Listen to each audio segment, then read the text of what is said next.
എല്ലാവർക്കും റെയിൻ 25ലെ ആദ്യത്തെ മീറ്റിങ്ങിലേക്ക് സ്വാഗതം. നമ്മളെല്ലാവരും എന്തിനാണ് ഇവിടെ കൂടിയിരിക്കുന്നത് അറിയാമോ? ഞങ്ങളൊക്കെ ചത്തോ എന്നറിയാൻ വേണ്ടിയിട്ടായിരിക്കുമല്ലേ? അതെ. അല്ല, ഞാൻ കാരണം നിങ്ങൾക്കെല്ലാം ഒരുപാട് ബുദ്ധിമുട്ടുണ്ടാകുന്നെന്ന് എനിക്കറിയാം. സോ എന്തൊക്കെയാണ് കാര്യങ്ങളെന്നൊന്ന് മനസ്സിലാക്കിയിട്ട് എന്നെക്കൊണ്ട് ചെയ്യാൻ പറ്റുന്നതാണെങ്കിൽ ചെയ്യാം എന്ന് വിചാരിച്ചു. അങ്ങനെയാണെങ്കിൽ ഞാൻ ആദ്യം പറയാം. വേണ്ട, ഞാൻ പറയുന്നവർ മാത്രം ഇവിടെ സംസാരിച്ചാൽ മതി. ഈ ചർച്ചയിൽ മനുഷ്യർക്ക് പറയാനുള്ളത് കേൾക്കുന്നുണ്ടോ? അതിൻ്റെ ഒരാവശ്യമുള്ളതായിട്ട് എനിക്ക് തോന്നിയിട്ടില്ല.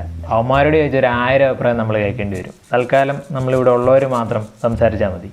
ആദ്യം AC പറ. തന്നോടാ എന്തായിരുന്നു പ്രശ്നം? എനിക്ക് പ്രത്യേകിച്ച് പ്രശ്നമൊന്നുമില്ല. കാര്യം മഴയായതുകൊണ്ട് എന്നെ ആരും അങ്ങനെ ഉപയോഗിക്കാറില്ല. അതുകൊണ്ടൊരു റിലാക്സേഷൻ ഉണ്ട്. അവൻ്റെ ഒരു റിലാക്സേഷൻ ഒന്നും പറയാൻ കാണത്തില്ല. കാര്യം ഞാനാണല്ലോ അനുഭവിക്കുന്നത്. ഞാൻ പറയാം. കാര്യം വേനൽക്കാലത്ത് ഈ നാട്ടുകാരെ സഹായിച്ച് എനിക്ക് വയ്യ. ഞാൻ ഈ മഴക്കാലത്താണെന്ന് റെസ്റ്റ് എടുക്കുന്നത്. പുറത്താണെങ്കിൽ നല്ല മഴയാണ്, നല്ല തണുപ്പാണ്. പക്ഷേ നാട്ടുകാർ എന്നെ ഓഫാക്കത്തില്ല. കഴിഞ്ഞ ദിവസം നടന്നിട്ട് സംഭവം കേൾക്കണം.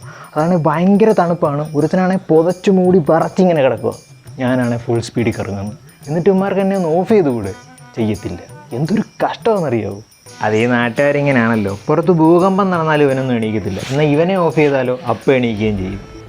ഇതിൽ എനിക്ക് പ്രത്യേകിച്ച് ചെയ്യാനൊന്നുമില്ല. ഇത് ആ മനുഷ്യന്മാരുടെ സ്വഭാവം. അതെനിക്ക് മാറ്റാനൊന്നും പറ്റത്തില്ലല്ലോ. എന്നാൽ ഇയാൾക്ക് പറ്റുന്നൊരു കാര്യം ഞാൻ പറയട്ടെ. എന്നെ എന്തിനാണ് ഉപയോഗിക്കുന്നത്? അത് മഴ കൊള്ളാതിരിക്കാനല്ലേ?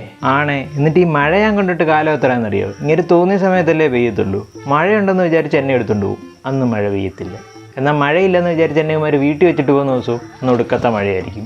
എന്തൊരു കഷ്ടപ്പാട് ഇത്. കറക്റ്റായിട്ടൊക്കെ വന്ന് പെയ്യണമെന്ന് എനിക്കുണ്ട്. പക്ഷെ കറക്റ്റായിട്ട് പെയ്താലേ എനിക്ക് പിറ്റേ ദിവസം ഉറക്കം കിട്ടത്തില്ല. അതുകൊണ്ടാണ് ഈ ഒരു സ്വഭാവം ഞാൻ മാറ്റാൻ പരമാവധി ശ്രമിക്കുന്നുണ്ട്. ഞാൻ നോക്കാം. ഏതായാലും സൂര്യണ്ണൻ UA അൽഫാമാക്കുമെന്നറിയാം. എന്നാലും ആഴ്ചയിൽ ഒരിക്കലെങ്കിലും ഇങ്ങോട്ടൊന്ന് വരാൻ പറയണം. ശരിക്കൊന്ന് ഉണങ്ങാനേ കൊതിയാവുന്നു. കാര്യം വാഷിംഗ് മെഷീനൊക്കെ ഉണ്ട്. അതിനകത്ത് വേണേൽ കിടന്ന് ഉണങ്ങാം. പക്ഷെ വെയിലത്തുണങ്ങുന്നതിൻ്റെ ഒരു സുഖമുണ്ടല്ലോ, എനിക്കൊന്നും പറഞ്ഞാൽ മനസ്സിലാകത്തില്ല.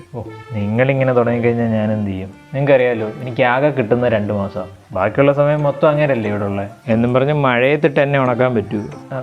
അതും ശരിയാണ്. ഞാൻ ഏതായാലും ഇടയ്ക്കിടയ്ക്ക് അങ്ങേരോട്ട് ഇവിടോട്ട് വരാൻ പറയാം. അതൊക്കെ ശരി. പക്ഷെ അങ്ങേര് വന്ന് ഞാനൊന്ന് ഉണങ്ങാൻ തുടങ്ങുമ്പോൾ അതിൻ്റെ ഇടയിൽ താൻ കയറി വന്ന് എന്നെ പിന്നെയും നനച്ചാണ്ടല്ലോ, എന്നെ തനിക്കുണം താൻ കാണും. ഞാൻ അങ്ങനെ ചെയ്യൂ? അയ്യോ, താനേ അങ്ങനെ ചെയ്യത്തുള്ളൂ. അടുത്ത ആരാ? ഇനി കൊട പറ. ഞാനിപ്പോൾ എന്തോ പറയാനാ? പണ്ടത്തെ കാര്യമല്ലോ പറയായിരുന്നു. ഇപ്പം നമ്മളെയൊക്കെ ആർക്ക് വേണം? എല്ലാവർക്കും ആ മഴക്കോട്ടിനെ മതിയല്ലോ. അപ്പം എല്ലാവരും പറഞ്ഞു കഴിഞ്ഞല്ലോ. അല്ല, ഞാനുണ്ട്. എന്താ നിൻ്റെ പ്രശ്നം? അത് താനേ എപ്പോഴെപ്പോഴും പെയ്യുന്നുണ്ട്. ഇവിടെ കറണ്ട് അങ്ങനെ കാണാറില്ല. കറണ്ട് ഇല്ലാത്തതുകൊണ്ട് ഉമാരെന്തോ ചെയ്യുന്നത്? എന്നെ പവർ ബാങ്ക് വെച്ച് ചാർജ് ചെയ്യും. അത് എൻ്റെ ഹെൽത്തിനെ വല്ലാതെ ബാധിക്കുന്നുണ്ട്. ഇത് ആക്ച്വലി എൻ്റെ ഡിപ്പാർട്ട്മെൻ്റ് അല്ല, നമ്മുടെ കാറ്റിൻ്റെ ഡിപ്പാർട്ട്മെൻറ്റാണ്. ഏതായാലും നീ പറഞ്ഞ കാര്യങ്ങൾ വെച്ച് റിപ്പോർട്ട് ഉണ്ടാക്കി ഞാൻ അദ്ദേഹത്തിന് കൊടുക്കാം. എങ്കിൽ ഓക്കെ. അത് പറയുമ്പോളേ എൻ്റെ കാര്യം കൂടെ ആ കാറ്റിനോടൊന്ന് പറയണേ. വലിയ മരങ്ങളൊന്നും കടപുഴകി എൻ്റെ മണ്ടക്കോട്ട് വീഴ്ത്തലെന്ന് പറയണം. ഒടിഞ്ഞൊടിഞ്ഞ് എനിക്ക് വയ്യ. അതുകൊണ്ടാണ്.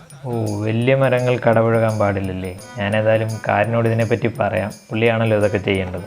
ഓക്കെ, സോ ഈ ഒരു ചർച്ച നമുക്കിവിടെ അവസാനിപ്പിക്കാം. നിങ്ങൾ പറഞ്ഞ കാര്യങ്ങളൊക്കെ ഞാൻ നോട്ട് ചെയ്ത് വെച്ചിട്ടുണ്ട്. എന്നെക്കൊണ്ട് പറ്റുന്ന കാര്യങ്ങളൊക്കെ ഞാൻ മാക്സിമം ചെയ്യാൻ നോക്കാം.